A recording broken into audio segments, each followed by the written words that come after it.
آدم علیہ السلام دنیا کے سب سے پہلے انسان اور سب سے پہلے نبی اور سب سے پہلے رسول جب دنیا میں تشریف لائے آدم علیہ السلام، تو جب وہ تشریف لائے تو ان کے بعد ان کی اولاد کا جو سلسلہ شروع ہوا تو سب سے پہلا بیٹا پیدا ہوا حابیل، سب سے پہلا بیٹا حابیل۔ آدم علیہ السلام کے بچے جو ہوتے تھے روز ایک لڑکا ایک لڑکی، روزانہ حضرت حوا حاملہ ہوتی ہیں اور شام تک ان کو بچے ہو جائے، 2 بچے۔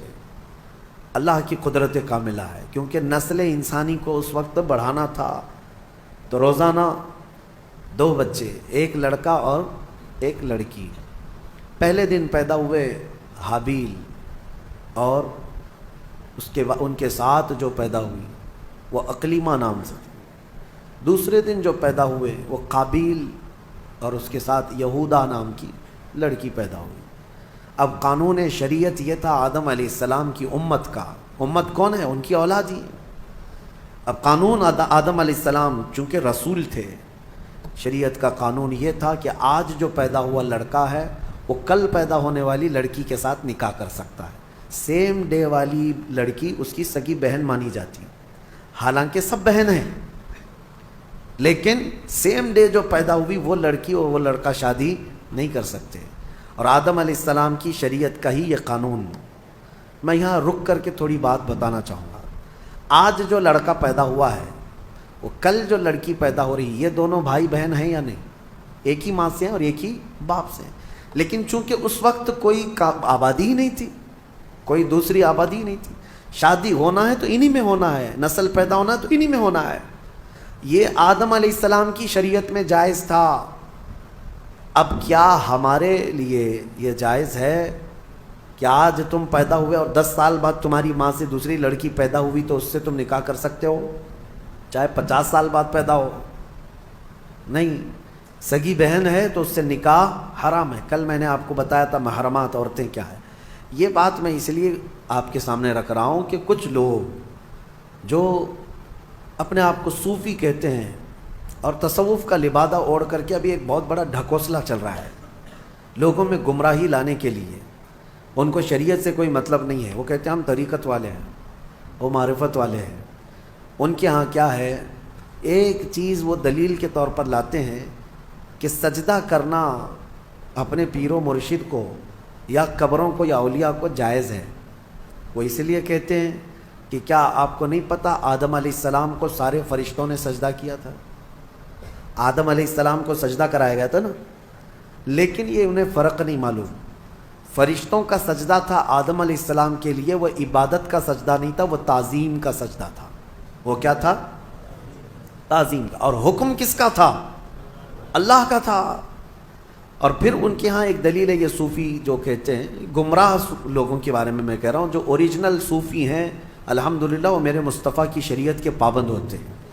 اصل صوفی دیکھنا ہو تو غوث اعظم ہے، اصل صوفی سرکار غریب نواز ہے، وہ شریعت پر پورے کامل طور پر پابند تھے۔ اور ایک دلیل وہ یہ دیتے ہیں کہ یوسف علیہ السلام کو ان کے باپ اور ان کے 11 بھائی سارے لوگوں نے سجدہ کیا تھا، وہاں بھی وہ تعظیم کا سجدہ تھا۔ پہلی شریعتوں میں تعظیم کا سجدہ جائز تھا، لیکن میرے مصطفیٰ کی شریعت میں تعظیم کا سجدہ بھی جائز نہیں، تعظیم کا سجدہ بھی جائز نہیں۔ نہ کسی پیر کو، نہ کسی فقیر کو، نہ کسی ولی کو، کسی کو بھی سجدہ کرنا جائز نہیں ہے۔ میں ان کو الزامی جواب کے طور پر یہ کہتا ہوں، جو لوگ کہتے ہیں آدم علیہ السلام کو کیا سجدہ نہیں کیا گیا تھا، تو آدم علیہ السلام کی شریعت پہ چل رہے ہو یا محمد الرسول اللہ کی شریعت پہ چل رہے ہو؟ اگر آدم علیہ السلام کی شریعت پہ چل رہے ہو تو ان کے ہاں بہن سے نکاح بھی جائز تھا، کیا تم کر سکتے ہو؟ شریعت منسوخ ہو جاتی ہے، ایک نبی کے جانے کے بعد دوسرے نبی آئے، ان کی شریعت الگ ہو گئی، لیکن میرے نبی کے آنے کے بعد پچھلی تمام شریعتیں ختم ہو گئی۔ اب جو بھی چلے گی وہ کیا ہے؟ آئی نئی حکومت، سکہ نیا چلے گا۔ اور نبی کریم صلی اللہ علیہ وسلم کی شریعت، حتیٰ کہ قیامت کے قریب عیسیٰ علیہ السلام بھی تشریف لائیں گے تو فرمایا گیا وہ شریعت مصطفیٰ کے مطابق عمل کریں گے، وہ اپنی شریعت لے کر نہیں آئیں گے۔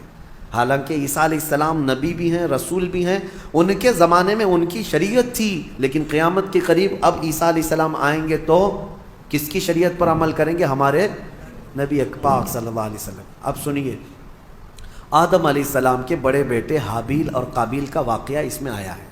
کیا واقعہ ہے؟ ہوا یہ کہ حابیل کے ساتھ جو لڑکی پیدا ہوئی ان کے ساتھ نکاح نہیں جائز تھا۔ دوسرے دن جو لڑکی پیدا ہوئی یہودا، اس کے ساتھ حابیل کا نکاح ہونا تھا، اور قابیل جو دوسرے دن والا ہے اس کا نکاح پہلے دن والی لڑکی سے ہونا تھا۔ لیکن مسئلہ یہ تھا کہ قابیل کو یعنی چھوٹے بھائی کو اپنے ساتھ جو پیدا ہوئی وہ لڑکی زیادہ پسند تھی، وہ خوبصورت بھی زیادہ تھی، وہ لڑکی زیادہ خوبصورت تھی، اور اسے اپنے ساتھ پیدا ہوئی لڑکی سے ہی شادی کرنا تھا۔ آدم علیہ السلام نے منع فرما دیا کہ اللہ کا حکم ہے تم اس سے نکاح نہیں کر سکتے، اس لیے کہ یہ تمہاری سگی بہن ہے۔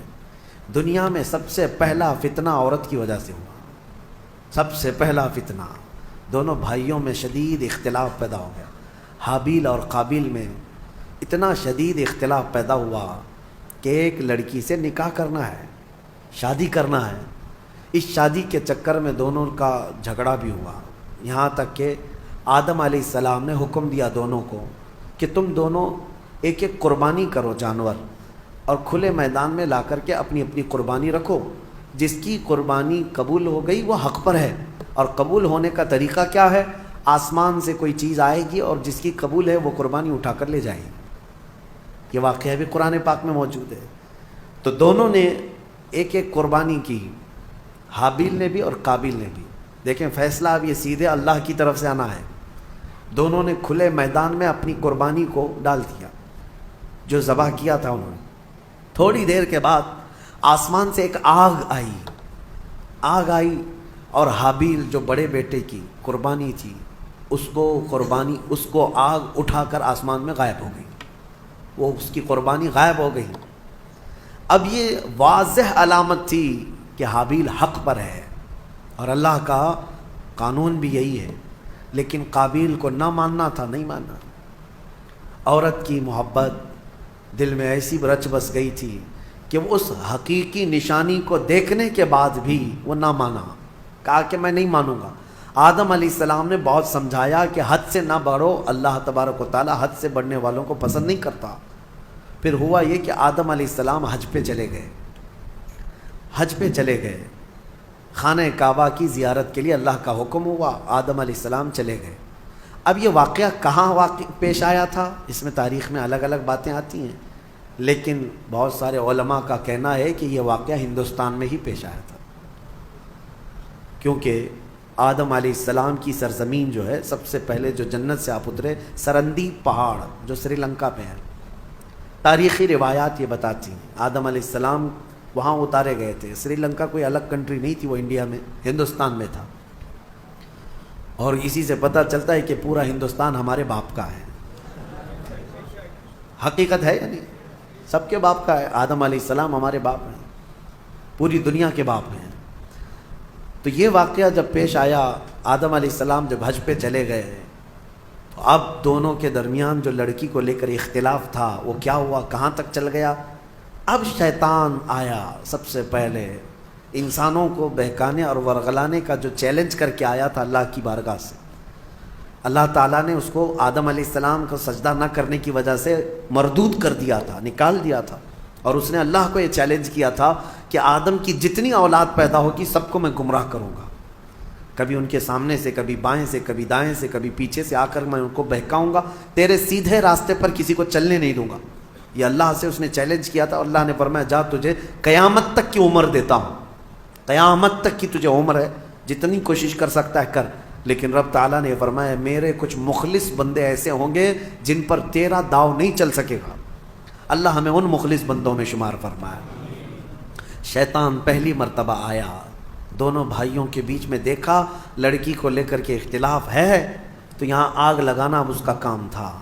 اس نے آ کر کے قابیل کو کہا تیرے لیے اچھا سا راستہ میں کیوں نہ بتاؤں، تیرے حق میں وہ لڑکی اچھی ہے، تجھے کرنا ہی چاہیے تھا، تیرا باپ بھی مخالف ہے، تیرا بڑا بھائی بھی مخالف ہے، لہذا ایک کام کر، اس تیرے بڑے بھائی کو دنیا سے ہی ختم کر دے، راستہ صاف ہو جائے گا۔ اس وقت تک ابھی موت نہیں معلوم کسی کو، پیدا تو ہوئے تھے لیکن موت ابھی تک کسی کی نہیں آئی ہے، نہ ہی مرنا معلوم نہ ہی مارنا معلوم تھا۔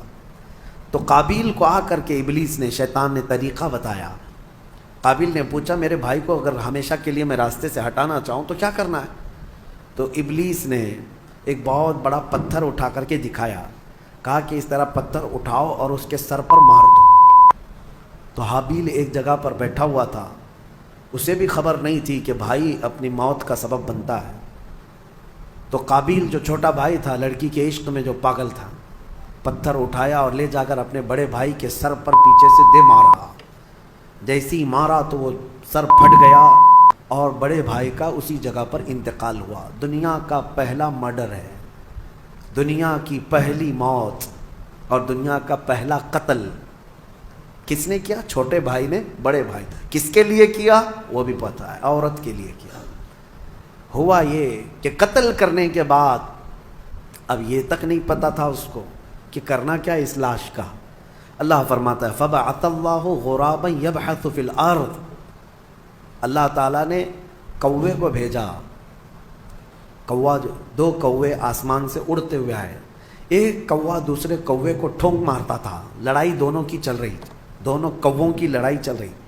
قرآن میں اللہ نے بیان فرمایا اس میں لڑتے لڑتے ایک کوے نے دوسرے کوے کو اتنا مارا کہ زمین پر گر گیا. ایک کوا مر گیا، دوسرا کوا بیٹھا تھا. ایک زندہ کوا ہے اور ایک مردہ کوا ہے. کوے بھی دونوں بھائی ہی ہوں گے اور کیا پتہ وہ بھی کسی لڑکی کے لیے لڑ رہے ہوں، لیکن یہ تو تفسیر میں نہیں ہے. کیوں لڑ رہے تھے یہ تو نہیں معلوم. لڑے اور مارا بھی ایک کوے نے اور مر گیا دوسرا کوا. تو رب تعالیٰ فرماتا ہے پہلے کوے نے اپنے پیروں سے زمین کھودنا شروع کیا. کچھ زمین کھودا اور مرے ہوئے کوے کو اس گڑھے میں دھکیل دیا اور پھر پیروں سے اس کے اوپر مٹی ڈال دیا. تو قابیل وہ کووں کی اس حرکت کو دیکھ رہا تھا. اس کے بعد اسے یہ پتہ چلا کہ اپنے مرے ہوئے بھائی کو اس طرح زمین میں چھپا دینا چاہیے. تو پہلی مرتبہ قابیل نے خود قبر کھودی اور حابیل کو اس کے اندر دفن کر دیا اور اس پر مٹی ڈال دیا. یہ دنیا کا پہلا قتل تھا ایک عورت کے حصول کے لیے، لیکن بتایا گیا کہ اس قابیل کو بھی وہ عورت نہیں مل سکی. آدم علیہ السلام جب تشریف لائے تو شریعت کا حکم عدولی اور پامالی کرنے کے سزا دی گئی اس شخص کو، قابیل کو. عورت نہ اس کو ملی نہ اس کو ملی. یہ دنیا ایسی ہے جس کو امام اہل سنت فاضل بریلوی رحمۃ اللہ علیہ نے کیا ہی بہترین انداز میں فرمایا، شہد دکھائے زہر پلائے، قاتل ڈائن شوہر کش، اس مردار پہ کیا للچائے، دنیا دیکھی بھالی ہے. ہاں یہ شہد دکھتا ہے، ہوتا زہر ہے. اب اس کے بعد آیت جو آئی ہے وہ ہمارے لیے سب سے بڑی عبرت کی آیت. رب تعالیٰ فرماتا من اجل ذالک کتبنا علی بنی اسرائیل، اسی وجہ سے اللہ فرماتا ہم نے یہ لکھ دیا کہ جس نے کسی ایک جان کو قتل کیا، ایک جان کو قتل کیا، اللہ فرماتا فکأنما قتل الناس جميعا، گویا کہ اس نے پورے انسانوں کا قتل کیا، پورے انسانوں کا قتل کیا. ومن احیاہا فکأنما احیا الناس جميعا، اور جس نے کسی ایک جان کو بچایا گویا کہ اس نے پورے انسانوں کو بچایا.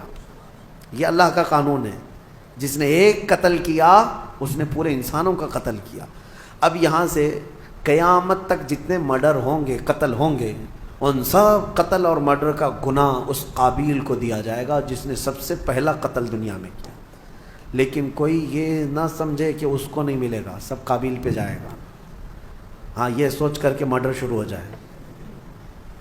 قتل کرنے کا گناہ خود کا گناہ تو ہے ہی، لیکن اتنا بڑا گناہ اس کو بھی دیا جائے گا جو فرسٹ ٹائم شروع کیا ہے. اور اسی قاعدے کے مطابق کوئی بھی برا کام تم شروع کر رہے ہو، یاد رکھو اگر اس کی پیروی کرتے دوسرے لوگ بھی وہ گناہ میں ملوث ہوئے، ان سب کے گناہ کا بوجھ بھی تمہارے اوپر ڈالا جائے گا. ہو سکے تو کوئی نیا کام اچھا شروع کر دو تاکہ اس کی فالو کرتے کرتے لوگ ان کی نیکیاں تم تک آتی رہیں قیامت تک. کوئی برا کام تم نے، بہت سارے لوگ فیشن شروع کرتے ہیں، ان کو ایسا لگتا ہے کہ یہ میرا فیشن ہے، ایک نیا فیشن. گناہ کو اگر فیشن شروع کیا، نیکی کو فیشن بناؤ. اگر اس کی کوئی اقتدا کر لیا تو اس کا ثواب تمہیں ہے. مثال کے طور پر نماز میں، نماز کے بعد ہم تسبیح پڑھنا شروع کر دی، سبحان اللہ و بحمدہ سبحان اللہ العظیم. لوگ اس کو نقل کرتے رہے. جس نے بھی جہاں پر بھی شروع کیا، جب تک پڑھا جاتا رہے گا شروع کرنے والے کو اس کا ثواب ملتا رہے گا. آپ نماز کے بعد سلام شروع کر دیے. برسوں تک اگر میرے آقا کی بارگاہ میں لوگ اسی پر نقل کرتے ہوئے سلام پڑھتے رہے تو اس نئے کام کی ابتدا کرنے کا ثواب تو ہے ہی، لیکن جتنے لوگ اس نیک کام پر عمل کرتے رہیں گے ان سب کا ثواب بھی آپ کو دیا جائے گا، اور عمل کرنے والوں کے ثواب میں بھی کوئی کمی نہیں ہوگی. اسی طرح گناہ کا مسئلہ ہے کہ اگر تم نے نیا کام شروع کیا، پینٹ پھاڑ کر کے پہنو، سطر دکھا کر کے گھومو، کانوں میں بالیاں پہن لو، ہاتھوں میں چوڑیاں پہن لو، اور تھوڑی لمبی چوٹی لگا کر کے، مردوں کی بات کر رہا ہوں، نوجوان، اور یہ سمجھتے ہیں کہ ایک نیا فیشن ہے. یہ کون سا فیشن ہے کہ نہ مرد نظر آ رہا ہے نہ عورت نظر آ رہا ہے. اگر اس طرح کی حرکت کر کے کوئی نیا فیشن سمجھتا ہے گناہ کو، اور اس کا دیکھا دیکھی جتنے لوگ اس پر عمل کرتے رہیں گے ان سب کا گناہ اس کے اوپر ہوگا. شروعات میں اپنی جانب سے کوئی ایسی چیز نہ لاؤ. اللہ ہم سب کی حفاظت فرمائے.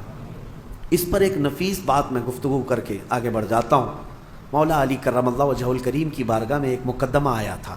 اس آیت کو یاد رکھیا، جس نے ایک آدمی کا قتل کیا گویا کہ اس نے سارے انسانوں کا قتل کیا، اور جس نے ایک آدمی کی جان بچائی اس نے سارے انسانوں کی جان بچائی. ایک مقدمہ آیا تھا حضرت علی کے بارگاہ میں. ہوا کیا تھا، ایک آدمی کا مرڈر ہو گیا، قتل ہو گیا.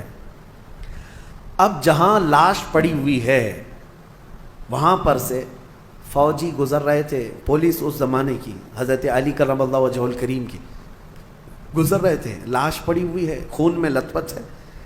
اسی وقت اتفاق سے ایک آدمی وہیں جھاڑیوں کے پاس تھا جو چاقو اٹھایا ہوا تھا اور اس کے ہاتھ میں خون لگا ہوا تھا.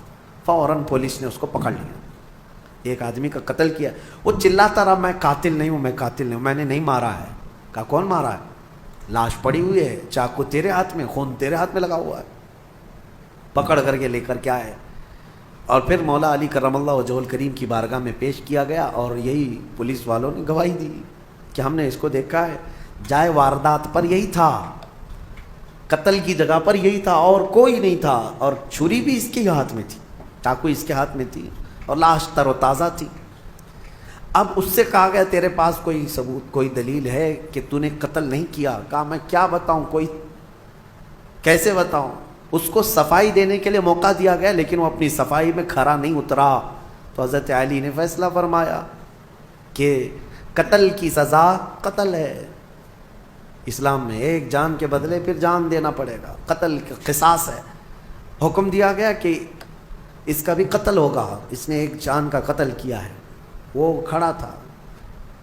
اب اس کو سزا کے لیے، موت کی سزا کے لیے لے جایا جا رہا تھا. اتنے ہی میں عدالت میں ایک شخص بھاگتا ہوا آیا، دوڑتا ہوا آیا. کہا امیر المومنین اس شخص کو چھوڑ دیں، وہ بے گناہ ہے، وہ مجرم نہیں ہے. کہا کیسے تجھے پتا؟ کہا جو مقتول ہے، جو لاش ہے جو پڑی ہوئی آپ کو ملی ہے، اس کا قاتل میں ہوں. میں نے قتل کیا، میرے سے اس کے معاملات تھے، رنجش تھی، میں نے قتل کیا ہے. لیکن میں نے جب دیکھا اس کو کہ یہ بیچارہ ناحق مارا جائے گا تو میرا دل نہیں گیا مجھ سے.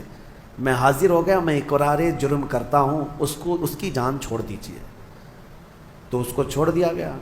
اب اس کو پکڑ لیا گیا جو نیا قاتل آیا ہے، اقراری مجرم ہے. اب اس کو سزا دی گئی کہ اب اس کو جو ہے قتل کی سزا ہوگی کہ یہ حقیقت میں یہ مجرم تھا. اس وقت مولا حسین اور مولا امام حسن رضی اللہ تعالیٰ بچپن میں تھے یا جوانی میں تھے. بارگاہ حیدر کرار میں وہ بھی بیٹھے رہتے تھے.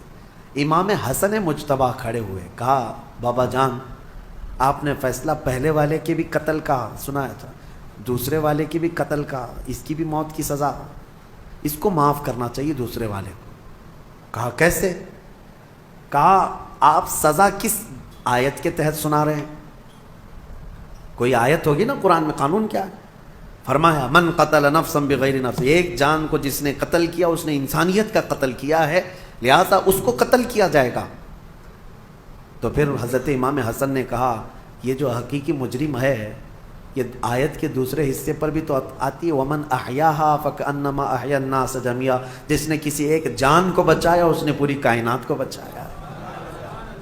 اگر یہ نہ آتا تو وہ ناحق مارا جاتا.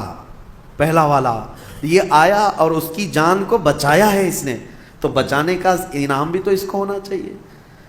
تو اس کو بچانے کے عوض میں پھر اس کو معاف کرنے کا پروانہ دیا گیا، لیکن جو مقتول تھا اس کے گھر والوں کو بلایا گیا کہ کیا تم اس قاتل کو معاف کرتے ہو؟ تو دیت لے کر کے، جو معاوضہ ہوتا تھا وہ لے کر کے گھر والوں نے بھی اس کو معاف کیا۔ میرے عزیزو، یہ آیت آج پوری دنیا جانتی ہے، قرآن میں موجود ہے۔ ہم مصر میں تھے پڑھنے کے زمانے میں، اس آیت کو دہرا رہا تھا امریکی پریزیڈنٹ اس وقت اوباما، وہاں پر آیا ہوا اور وہ یہ آیت کو بار بار پڑھ رہا تھا اور بتا رہا تھا کہ اسلام میں یہ ہے کہ ایک قتل جس نے کیا گویا کہ پوری انسانیت کا قتل کیا، اور جس نے ایک آدمی کو بچایا اس نے پوری کائنات کو بچایا۔ وہ بڑے بھاشن تھے، لیکن ہم یہ سوچ رہے تھے جو اسلام کی اتنی باریکی کو جانتے ہیں اور پھر دہشت گردی کا لیبل اسلام کے اوپر تھوپتے کیوں ہیں؟ جس دین نے یہ فرمایا ایک قتل بھی ناحق جائز نہیں، اس دین کے اوپر اتنا بڑا بلیم کہ یہ قتل کا آرڈر دیتا ہے، لوگوں کو مارنے کا حکم دیتا ہے۔ میرے عزیزو، آج بھی ہندوستان میں یہی پروپیگنڈا پھیلایا جا رہا ہے کہ قرآن میں ایسی آیتیں ہیں جس میں کافروں کو مارنے کے لیے آئی ہیں۔ ہاں آئی ہیں، میں انکار نہیں کرتا، آئی ہیں۔ اللہ تعالیٰ نے فرمایا جہاں پاؤ مارو، ہے یہ آیت بہت چبھتی ہے، حیث وجدتموہم فاقتلوہم حیث وجدتموہم، جہاں پاؤ قتل کر دو۔ اب اس کو سن کر کے پڑھ کر کے لوگوں کو وہ لگتا ہے کہ قرآن میں قتل کرنے کا حکم آیا، قتل کرنے کا حکم آیا، اتنا واویلا مچاتے ہیں، اتنا ڈھنڈورا پیٹتے ہیں۔ میں آپ کو بتاؤں، آپ اس چیز کو مذاق میں مت لیں، میں اگرچہ آپ کے ساتھ مذاق میں کہہ رہا ہوں، لیکن آیت حقیقت میں ہے اور آج بھی ہے، قرآن میں ہے، ہم نے تلاوت کیا، دوسرے پارے میں موجود ہے آیت۔ لیکن ایک لاجک آپ سے بھی اور ان سے بھی پوچھتا ہوں، دماغ میں آنے والی بات ہے، نماز کیوں پڑھتے ہیں؟ قرآن نے کیا کہا؟ اقیموا الصلاۃ، نماز قائم کرو۔ پوری دنیا کے مسلمان نماز پڑھ رہے ہیں کہ نہیں پڑھ رہے؟ کیوں؟ قرآن میں جو آیا مسلمان پریکٹیکلی اس پر عمل کرتے ہیں، قرآن میں خالی لکھنے کے لیے نہیں آیا، مسلمان اس پر عمل کرتے ہیں۔ اور پوری دنیا جانتی ہے سب سے زیادہ پریکٹیکل اپنے دین پر کوئی مذہب کے لوگ کرتے ہیں تو صرف مسلمان کرتے ہیں۔ سب سے زیادہ پریکٹیکلی جو ہے لائف کسی کی ہے ریلیجیس جس کو کہتے ہیں، وہ مسلمان ہیں پوری دنیا میں۔ باقی سب کے وہاں لکھے ہوئے بہت کچھ ہیں لیکن زندگی میں نہیں ہے۔ نماز پڑھنے کا حکم ہے، ہم نماز پڑھتے ہیں۔ زکوٰۃ دینے کا حکم ہے، ہم زکوٰۃ دیتے ہیں، ہے نا؟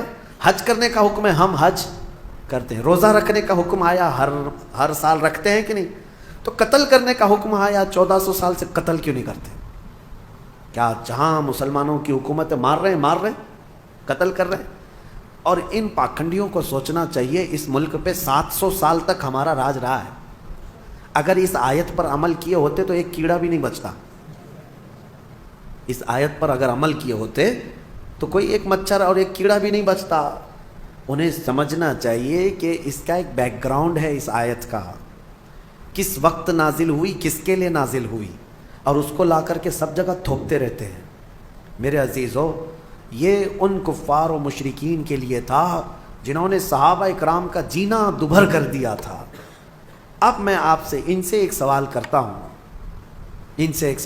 ہوں، ہمارے ملک میں کوئی دشمن ملک کا نام سنتے ہی ان کے دماغ میں ایک ہی ملک آتا ہے، بہرحال، اور دہشت گرد بھی، آتنکواد بھی وہیں کے ہوتے ہیں ان کے حساب سے۔ اگر 4 آتنکوادی گھس کر کے آ گئے ہیں میرے اپنے اس دیش میں، آپ کے ملک میں، اور وہ سڑکوں پر دندناتے ہوئے گھوم رہے ہیں، تو یہاں کی جو عدالت عالیہ ہے، ہائی کورٹ ہو، اوپر کی عدالت، وہ کیا آرڈر جاری کرے گی پولیس کو؟ جہاں پاؤ انکاؤنٹر کرو، جہاں پاؤ۔ کیوں؟ دیش دروہی ہیں، ملک کو نقصان پہنچا سکتے ہیں، یہاں کے باشندوں کو بم سے اڑا سکتے ہیں۔ تو ایسے خطرناک ڈینجر لوگ اگر ملک میں داخل ہو گئے، کامن سی بات ہے، ہر ملک والا یہی آرڈر جاری کرے گا کہ یہ جہاں نظر آئیں ان کو مار ڈالو، شوٹ کرو، وہاں اسپاٹ پہ شوٹ کرو۔ یہ آج کرنا جائز ہے، اور اسلام میں جو حکم آیا تھا اسی نہج پر تھا کہ مکہ سے صحابہ کو، رسول پاک صلی اللہ علیہ وسلم کو گھر بار سب چھوڑ کر کے جانا پڑا۔ ان ظالموں کو یہ نہیں معلوم کہ میرے آقا نے 3 سال تک پتے کھائے مکہ میں، مکہ والوں نے ایسا بائیکاٹ کر کے رکھا تھا، سلام کلام ہر چیز بند، تجارت لین دین سب بند تھا حضور پاک پر. چمڑے پانی میں ابال کر کے کھائے 3 سال تک. یہ ظلم کیا. کیا وہ سب انہیں نہیں پتا کہ بلال حبشی کو انگاروں میں سلاتے تھے، یہ پیر میں رسی باندھ کر کے سڑکوں پر کھینچتے تھے. حضرت خباب بن الارت کو، خبیب بن عدی کو مسلح کر دیا تھا، ہونٹ کاٹے تھے، ناک کاٹے تھے، کان کاٹے تھے، آنکھوں میں گرم سلائیاں پھیری تھی، ناخنوں کو پکڑ سے کھینچا تھا. یہ دہشت گردی نہیں ہے؟ اور ایسے حالات میں جب رسول پاک ہجرت کر کے مدینے چلے گئے تو یہ ظالم وہاں پر بھی جانے لگے، کہاں مدینے کو بھی اجاڑنے کے لیے. اب بتاؤ اللہ کا حکم نہیں آئے گا کہ ایسے آتنکوادی جب بھی مدینے میں آئیں پکڑو ان کو؟ اور کیا کرنا چاہیے؟ یہ انصاف ہے یا عدل کا تقاضا ہے؟ آج بھی میرے ملک کی اگر حفاظت کی بات پوچھے گا مجھ سے کوئی، میں یہی کہوں گا کوئی دشمن ملک کا آتنکوادی اور یہاں میرے ملک کو نقصان پہنچانے کے لیے آئے گا، بغیر سوچے سمجھے ہم آرڈر جاری کرتے ہیں اگر ہمارے پاس پاور ہوگا. ہاں، اور دوسری بات، اس آیت کو یہ لوگ لے کر کے بہت واویلا مچاتے ہیں، کافروں کو مارنا ہے، کافروں کو مارنا ہے، قرآن میں لکھا ہے، قرآن میں لکھا ہے. یہ کس کے لیے حکم ہے؟ ہر مسلمان کے لیے نہیں ہے. جو صاحب اختیار، جو پاور والا ہے، جو سزا دینے کے اختیارات جس کو ہیں، اس کو حکم دیا گیا. چوری کرنے پر قرآن میں ہاتھ کاٹنے کی بھی سزا ہے، لیکن یہ نہیں ہے کہ ہمارے گھر میں چور رات میں پکڑا گیا اور میں چاقو لے کے رات میں کاٹ ڈالوں. یہ نہیں ہے. اسلامی حکومت بھی ہے تو چور کو پکڑو اور لے جاؤ حاکم کے پاس پیش کرو، حاکم پھر سزا دے گا. یہ نہیں کہ ہر گھر والے چاقو لے کے بیٹھے رہے. تو اسلام میں سزا دینے کے بھی جو احکام ہیں وہ حکام سے ریلیٹڈ ہیں، جو صاحب اختیار ہے وہ سزا دیں گے. تو بہرحال آپ اس بات کو سمجھیں. بہت مرتبہ میں نے اس کا کلیریفیکیشن دیا ہے کہ قرآن میں جو آیتیں آئی ہیں وہ قتل کے لیے، ان کا ایک بیک گراؤنڈ ہے، ان کا ایک پس منظر ہے، وہ ایک خاص وقت کے لیے ہوئی تھی، اس وقت کے کیا حالات تھے یہ سب پڑھنا چاہیے. پھر قرآن پر انگلی اٹھاؤ. اللہ کریم ہم سب کو حقانیت پر قائم رکھے اور حق بولنے کی توفیق عطا فرمائے. میرے عزیزو، جہاد کے سلسلے میں بھی آیتیں آئی ہیں، میں کھل کر کے بتاؤں گا. یقیناً جہاد ایک مقدس لفظ ہے. نبی پاک صلی اللہ تعالیٰ علیہ وسلم نے جتنے جہاد فرمائے ان میں اکثر ڈیفینس کے لیے بھی ہوئے ہیں، ڈیفینس کے لیے ہوئے ہیں. اور کچھ لوگ یہ اعتراض کرتے ہیں کہ انہوں نے زبردستی جو کلمہ نہیں پڑھتا تھا اس کو جا کے مارتے تھے. نہیں، نبی پاک صلی اللہ تعالیٰ علیہ وسلم نے ایسا حکم نہیں فرمایا، اور نہ ہی پوری دنیا کے مسلمانوں کو یہ حکم دیا گیا. آج مجھے آپ یہ بتائیں، ہندوستان میں ابھی یہ کہتے ہیں ابھی تمہارا پاور نہیں اس لیے مارتے نہیں ہو، اور پھر جو پاور تھا 700 سال تک تب کیا کیا؟ کیا یہاں کے ہر مندر کو توڑ دیا گیا؟ کیا یہاں کے سارے ہندوؤں کو ختم کیا گیا؟ آج بھی میجورٹی ہندوؤں کی ہے، ہر زمانے میں رہی ہے، اس زمانے میں بھی تھی. ہاں، کچھ مندر اگر ٹوٹے ہیں، کچھ مسجد بھی ٹوٹے ہیں، لیکن وہ جنگوں میں آپسی معاملات میں ہو سکتا ہے، ورنہ 1000 سال پرانے مندر بھی آج ہندوستان میں موجود ہیں. 1000 سال پرانی جن کی تاریخ ہے وہ آج بھی موجود ہیں. بنگال کی سرزمین میں، ہمارے کرناٹک میں جائیں، 800 سال پرانے مندر موجود ہیں. ان مندروں کے ساتھ چھیڑ چھاڑ نہیں کیا گیا تھا جب یہاں پر اسلامی حکومت تھی. میرے عزیزو، اسلام اس بات کا حکم نہیں دیتا. سیدنا عمر فاروق رضی اللہ تعالیٰ عنہ جب بیت المقدس فتح ہوا تو خود چل کر کے گئے تھے.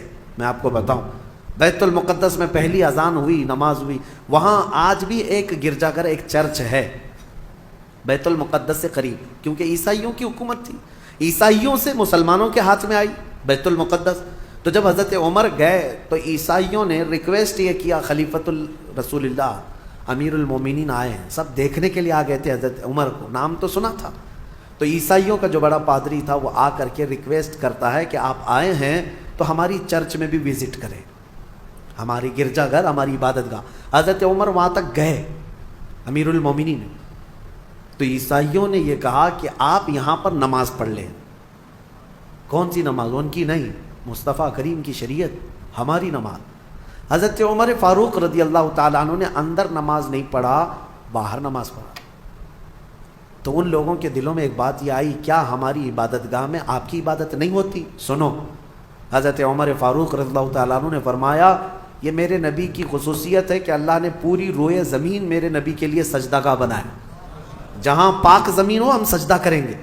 لیکن مسئلہ یہ ہے، دور اندیشی حکمت حضرت عمر کی یہ تھی، فرماتے ہیں اگر میں یہاں نماز پڑھ لوں تو آج کو تو چل جائے گا، بعد میں آنے والے لوگ اس کو میری عبادت گاہ اور میری سجدہ گاہ کے طور پر تمہاری گرجا گھر کو توڑ دیں گے، تمہارے چرچ کو ختم کر دیا جائے گا اور یہ محراب عمر بن جائے گا۔ اور یقیناً بنتا، جہاں حضرت عمر نماز پڑھے ہوں اس کو کیوں نہیں امت برکت کا سبب سمجھتی، محراب عمر بن جاتی۔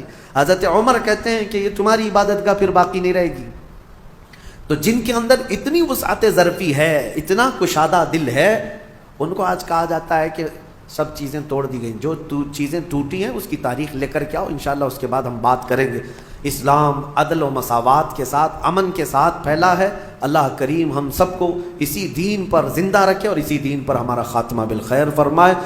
اور اس میں سورہ مائدہ اور سورہ انعام کی جو ہم نے آج تلاوت کی، ایک آیت میں پڑھتا ہوں 7ویں پارے کی، کیونکہ اس کا حق باقی رہ جائے۔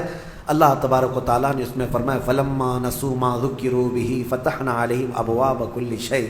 یہ ہم سب کے لیے بہت درس والی آیت ہے۔ اللہ فرماتا ہے جب لوگ مجھے بھول جائیں، جب لوگ مجھے بھول جائیں، اللہ کو بھول جائیں، تو اللہ فرماتا ہے ہم ان پر خوشیوں کے سارے دروازے کھول دیتے ہیں۔ اللہ اکبر۔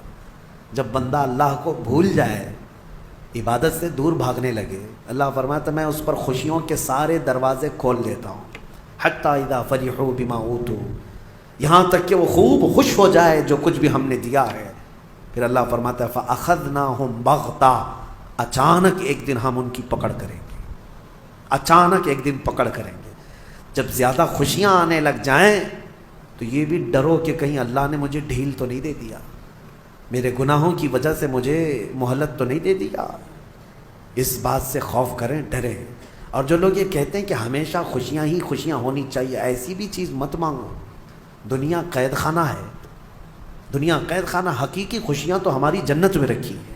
لیکن اس آیت کو سمجھو، اللہ فرما رہا ہے جب لوگ بھول جائیں تو اللہ ساری خوشیوں کے دروازے کھول دیتا ہے۔ اور جو دوسروں کو آج خوش دیکھ رہے ہیں کہ وہ کفار ہیں، مشرکین ہیں، ایک نماز نہیں پڑھتے، بڑی بڑی بلڈنگوں میں رہتے ہیں، تو میاں ان سے تم مرعوب مت ہونا، ان کی جنت یہی ہے، ان کے لیے ساری خوشیوں کے دروازے اللہ نے کشادہ کر رکھا ہے۔ اگر تمہاری زندگی میں کوئی خوشی کم آتی ہے تو یہ سمجھ لو کہ اللہ نے ہمارا حصہ آخرت میں رکھا ہے۔ اللہ تبارک و تعالی ہم سب کو ان آیات بینات پہ عمل کی توفیق عطا فرمائے۔